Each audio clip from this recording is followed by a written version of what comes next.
Ons is nou in lydenstyd, in die 3de week van lydenstyd en in hierdie tyd word daar ook gefokus op die kruiswoorde wat Christus geuiter het. Nou ons sal bietjie later in die diens weer bietjie terug daarna verwys, maar die kruiswoord waarna ons hierdie week gaan kyk is, want toe Christus aan die kruis gehang het met die een booswig aan die een kant en die ander booswig aan die ander kant, toe het die een persoon mos die hele tyd bly spot en hy het snaakse opmerkings gemaak en hy het homself probeer, hy het probeer dat hy self ook van die kruis af kom om deur vir Christus te sê, maar u is dan so groot, kom van die kruis af en laat ons saam met u van hierdie kruis af kom.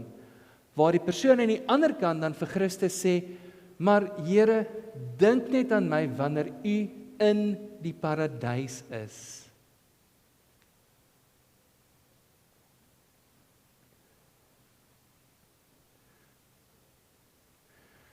En toe kom die mooi woorde van Christus. Dit verseker ek jou, vandag sal jy saam met my in die paradys wees. Nou, ek het al hoeveel teorieë gelees en hoeveel artikels gelees en in hoeveel gesprekke deelgeneem. En hierdie is seker een van die mees omstrede woorde, of kruiswoorde wat Christus gebruik.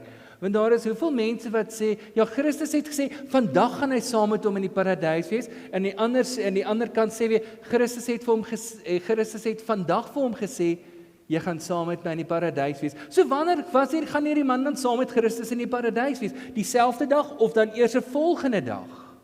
Wanneer gaan dit dan nou gebeur? Ons staar onsself so blind aan die gebruik van leestekens, dat die mens hierdie pragtige woorde wat Christus gee, hierdie pragtige belofte wat Christus gee, heeltemal verloor. So, dit maak nie saak hoe die loop van sake was, of dit dieselfde dag was, en wat dit dalk miskien na 'n tydjie sou wees, na 'n tipe van 'n oorgangstyd sou wees nie. Christus het vir daai man die belofte gegee, jy het sopas bely, ek is die Christus, jy het sopas bely, dit wat ek voor aarde gekom het, is baie beter as dit wat ons op hierdie aarde het. En dis daarom wat ek vir jou vandag sê, jy sal saam met my in die paradys wees. En daai belofte, daai versekering, dat daai man in die doodsnikke van sy lewe gekry het, sê Christus vir hom, ek sê dit vir jou, jy is ook gered, jy is ook uitverkies deur God, as gevolg van hierdie bekentenis, hierdie belydenis, wat jy gemaak het. Christus maak hierdie in die doodsnikke van sy lewe, in die swanesang van sy lewe, in hierdie groot belangrike tyd van sy lewe, waar hy dan ook vir hierdie persoon sê, ek sal saam met jou in hierdie paradys wees. En dis daarom dat ons dan ook ons volgende kers doodgeblaas het, om die Sondag af te tel, voordat dit dan ook dan die Paasnaweek, met die Paasnaweek se gebeure is. En dit is juis aan hierdie kruis, wat Christus hom, sy groot, onbaatsigtige liefde vertoon. Soos wat Christus hierdie klimaks van sy bediening, hierdie klimaks van sy aardse bediening bereik, gaan ons vandag dan ook in hierdie lydenstyd kyk na die pad wat God saam met Gideon gestap het, hoe God vir Gideon gebruik het, om dan ook as ware 'n potlood te wees in die hand van die Here. En ons gaan dan saam lees uit Rigters 7 vanaf vers 16. Rigters 7 vanaf vers 16.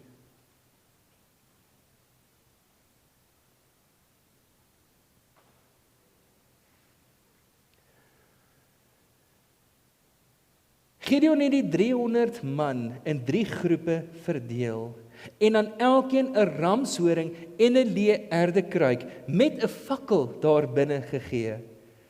Toe sê hy vir sy manne: "Let mooi op wat julle moet doen. As ek by die onderpunt van die kamp kom, moet julle doen wat ek doen. As ek en almal by my die ramshoring blaas, moet julle almal wat rondom die kamp is, dit ook doen. En dan moet julle uitroep vir die Here en vir Gideon." Gideon en die 100 man wat by hom was, het by die onderpunt van die kamp gekom. Dit was in die nag, aan die begin van die middelste wagaflos, en die wagte was net klaar omgeruil. Toe blaas Gideon hulle die ramshoring en breek die erdekruike. Al die afdelings het dit gedoen, en hulle het die fakkels in die linkerhand gehou en die ramshorings met die regterhand om dit te blaas. Toe roep hulle die swaard van die Here en Gideon. Hulle het rondom die kamp gestaan, elkeen op sy pos. Toe die 300 man die ramshorings blaas, het die hele kamp op die vlug geslaan. Hulle het geskreeu en gehardloop, en toe die Here dit bewerk, dat hulle mekaar daar in die kamp doodmaak. Die kamp se mense het gevlug tot by Betstilla, na Sereba se kant toe, tot by die grens van Abel Magola, naby Tabat. Dit klink amper of ons Suid-Afrikaanse dorpname hier sou lees, net so vinnige kantlyn opmerking. Die Israeliete uit Naftali, Aser en die hele Manasse is toe opgeroep om die Midianiete te agtervolg. Ons gaan vanoggend net tot sover saam lees. Hier is een van die middelste gedeeltes, een van die grootste wonders wat God deur 'n persoon doen.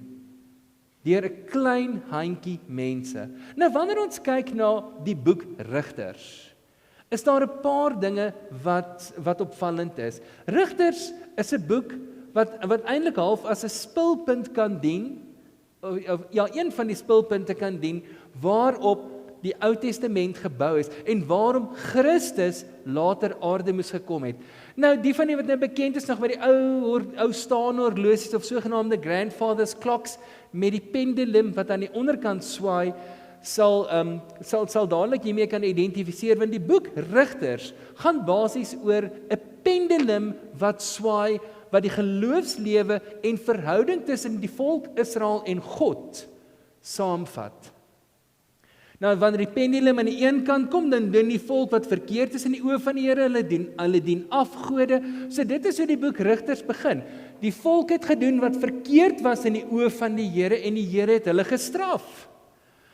Hulle kom tot besin en die pendulum begin stelselmatig swaai tot aan die ander kant, totdat terwyl God dan nou dit bewerk dat hulle bevry word, dan bereik hulle weer 'n hoogtepunt aan die ander kant. Right, ons is bevry, ons is nou weer kinders van die Here, ons aanbid die Here en ons kan 'n pad saam met hom stap. So alles gaan nou weer goed, want die Here is by Israel en die Here stap 'n pad saam met Israel. Hulle is onder die Here se beskerming, onder die Here se vlerk. Maar wat gebeur wanneer hulle oorgaan na die nuwe bedeling toe? Die pendulum swaai terug na die ander kant toe. En dan herhaal die geskiedenis maar net weer. Hulle doen verkeerd, hulle kom tot bekering, hulle word gered, hulle begin weer verkeerd doen. En die groot hartseer is, wanneer die boek Rigters afsluit, wat is die laaste vers wat in Rigters opgeteken is? Elkeen het weer gedoen, wat hy gedink het reg is, in sy eie oë. In hierdie hele gang van Rigters, het die volk enigstens iets geleer? Beslis nie. Maar ons sal 'n bietjie later daarna kyk. So Israel is weer besig om droog te maak. Hulle is weer besig om te doen wat verkeerd is in die oë van die Here en hulle word gestraf sodat hulle sodat God vir hulle sê maar ons wil en God kom en hy sê maar julle moet terugkom na my toe. Ek moet vir julle wys hoe sleg dit kan gaan sonder my sodat julle weer kan terugkom na my toe op daardie geestelike vlak. En dit is toe God weer eens uit die mees onwaarskynlike plek 'n persoon kies om sy redding te bring. En dit is dan waar die plot van die storie begin. Gideon is aan die kruin op die hoogtepunt van sy roeping wat God saam met hom wil doen. Soos wat Christus sy roeping, sy grootste klimaks begin het, daar waar hy in die kruis gehang het, waar hy begrawe moes word en dan uit die dood uit opstaan, het Gideon sin begin waar hy die manne bymekaar moes maak sodat hy met 'n klein handjievol mense 'n hele swerm Midianiete moes vernietig. So die verhaal van Gideon is eintlik kan in 'n paar hoogtepunte opgesom word. Uit die kleinste van stamme van Israel, uit een van die families wat die minste seggenskap het, kies God die jongste seun om redding te bring. Dit wil sê, een van die ouens wat heeltemal misgekyk moes word, heeltemal oorgekyk moes word, kom God en hy sê, ek wil met jou gebruik, want daar is iets in jou wat ek kan gebruik, sodat ek deur jou hierdie groot dinge kan doen. Christus, aan die ander kant, het natuurlik ook, hy het aansien gehad, maar niemand het ooit besef dat waarvoor hy wêreld of aarde toe gekom het, was nie om politieke bevryding te hê nie, maar om geestelike bevryding te bring. So dis alles voorbeelde waar uit die oë van die samelewing of die kultuur waar die mense gehad het God die mees onwaarskynlike mense weer eens gebruik om groot verskil te maak. En God begin met Gideon hierdie pad stap, waar Gideon onseker is, bevestig God en sê maar hoor hierso, ek wil saam met jou hierdie pad stap, ek wil saam met jou, ek wil jou gebruik om hierdie beterskap te bring, hierdie vernuwing te bring, hierdie redding te bring, sodat ek deur jou redding kan laat geskied. En hy begin met sy reis, en hy maak 'n suiwering in Israel. Wat ons moet natuurlik nou onthou, Israel het natuurlik nou 'n klomp geloofsbakens opgerig, heilige pale en standbeelde en altaars vir die afgode van die mense om hulle, nie vir God wat hulle veronderstel was om te aanbid nie, maar vir al die ander gode. En God gee vir Gideon die eerste opdrag om te sê, maak eers skoon hierdie huis, voordat ons enigstens die volgende tree kan gee. En Gideon en sy slaaf gaan een aand en hulle kap al die heilige pale af, hulle breek die altare van die afgode af, en hulle bou 'n altaar vir God, en hulle bring 'n offer, en as brandhout gebruik hulle die heilige pale wat hulle afgekap het vir die ander afgode. En hier kom een van die mooi verhale. Gideon se pa was heel moontlik deel van al die afgoderry. Maar toe Gideon in die moeilikheid is, toe daar teen hom saamgespan word, waar mense gesê het, kyk wat het jou kind gedoen, kyk wat het hierdie man gedoen, lewer hom uit sodat hy gestraf kan word. Toe sê sy pa, maar okay, kom ons kyk bietjie wat het gebeur. Hy het hierdie afgode of hierdie gode se heilige pale afgebreek. Hy het hulle altare afgebreek. Hy het 'n altaar vir die God gebou wat ons veronderstel is om te aanbid, en hy het 'n offer gebring met die hout van hierdie afgode. Nou as hierdie gode wie se goed hy afgebreek het so groot is, so goed is, laat hulle hom straf. Kyk hoe straf God ons omdat ons afwyk. Maar laat hierdie mense, laat hierdie gode hom straf as hy enigstens iets verkeerd gedoen het. En niemand het aan Gideon iets gedoen nie. Hulle het nogal interessant, hulle gee vir hom die naam Baal-Zebul. En Baal-Zebul beteken letterlik hater van Baal of afbreker van Baal, afhangende van wat 'n dialek van Aramees of Hebreeus mens gebruik. So dit wil sê, Gideon kry hierdie afgunstige naam in die samelewing, maar dit keer hom nie, want op die einde van die dag is sy swanesang, sy groot daad wat hy doen, om dit te doen wat God vir hom gesê het, en dit tot die letter toe na te volg. Hy was dus in sy tyd een van die beste potlode in die hand van die Here. Hy as 'n perspotlood het 'n skakering van kleure geskryf. Hoekom? Want hy het seker gemaak dat God altyd in beheer was. Hy het geluister wanneer God praat en hy het presies gedoen wat God gesê het. Daarom kon hy as 'n perspotlood groen, goud, geel, swart, wit, maak nie saak die enige kleur geskryf het, want hy het toegelaat dat God hom gebruik. En God laat nie vir Gideon alleen nie. Gideon se groot finaal begin, dat God saam met hom, dat God saam met hom 'n pad stap. Volgende skryfie asseblief, Lenay, baie dankie, goed. En God stap saam met Gideon hierdie pad, wat hy sê, maar ek wil saam met jou hierdie groot ding aanpak. En nadat Gideon vir God oorwin het, wat gebeur toe? Gideon besef, die oorwinning is behaal, God het gewen, en daarom kan Gideon saam met God hierdie pad van oorwinning finaliseer. Die volk vra vir hom, sal hy asseblief toelaat om hulle leier te wees? Waarna hy sê nee. Ek soek 'n ooring van elke persoon van die buit wat jy geneem het, en hy maak vir hom 'n beeldjie daarvan wat hy in sy tuisdorp plaas. En daar sink die bootjie van Gideon, na die groot daad wat hy gedoen het, na die helder daad wat hy gedoen het, tree Gideon terug in die ou manier van doen, deur 'n beeldjie te maak, in plaas van om God te aanbid.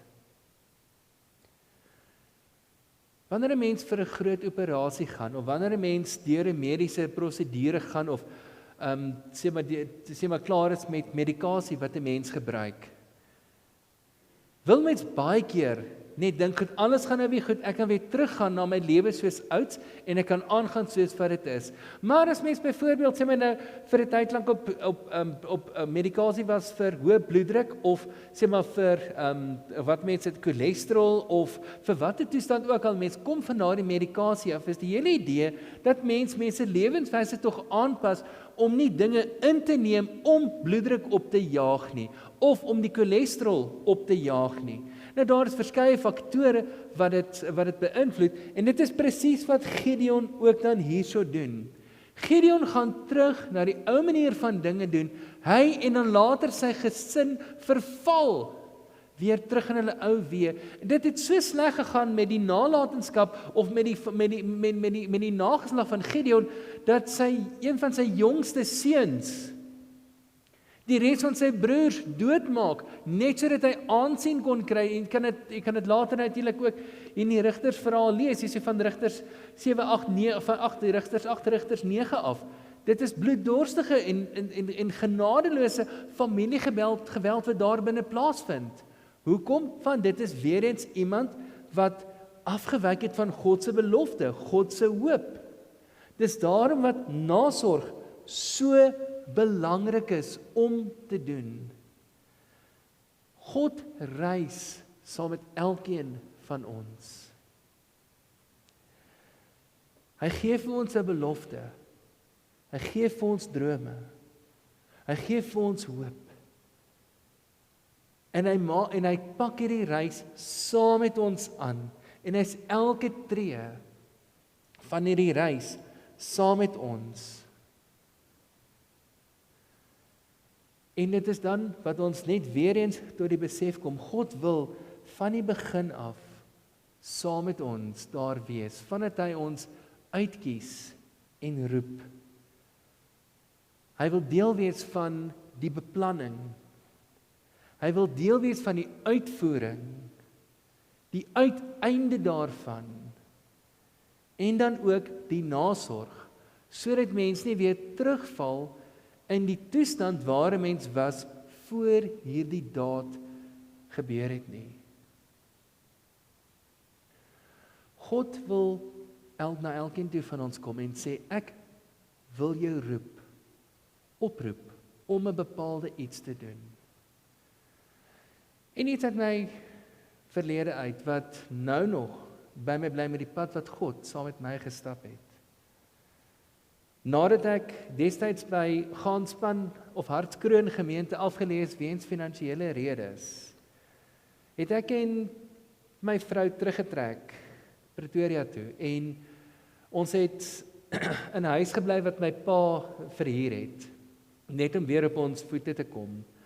Op 'n dag sit ek by 'n pastoor wat ek leer ken het terwyl ek studeer het, en ek het by hom gaan koffie drink, en die hele idee was, die pastoor het 'n redelike groot begrafnisonderneming in Pretoria Noord.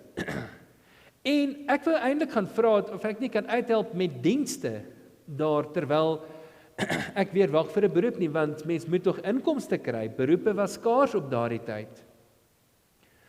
En so in die gesels terwyl ons koffie drink, toe laat val hy woorde wat vandag nog by my bly. Vra vir my, voel ek geroepe om te bedien? Ek sê toe vir hom, ja, ek doen. Waarop sy reaksie dadelik is, vele voel geroepe, maar weinig is uitverkies. Daai woorde het vir baie jare in my agterkop bly draai. Hoe kan ek dan nou geroepe wees en nie uitverkies wees nie? Ek het in die tussentyd 'n deeltydse bediening begin wat regtig goed begin gaan het. Ek het 'n voltydse werk weer aangeneem in die selfoonbedryf, want ek het voordat ek gaan studeer het vir MTN gewerk, onder andere. Dit het gelei tot waar ek vandag nog in die werk mag is.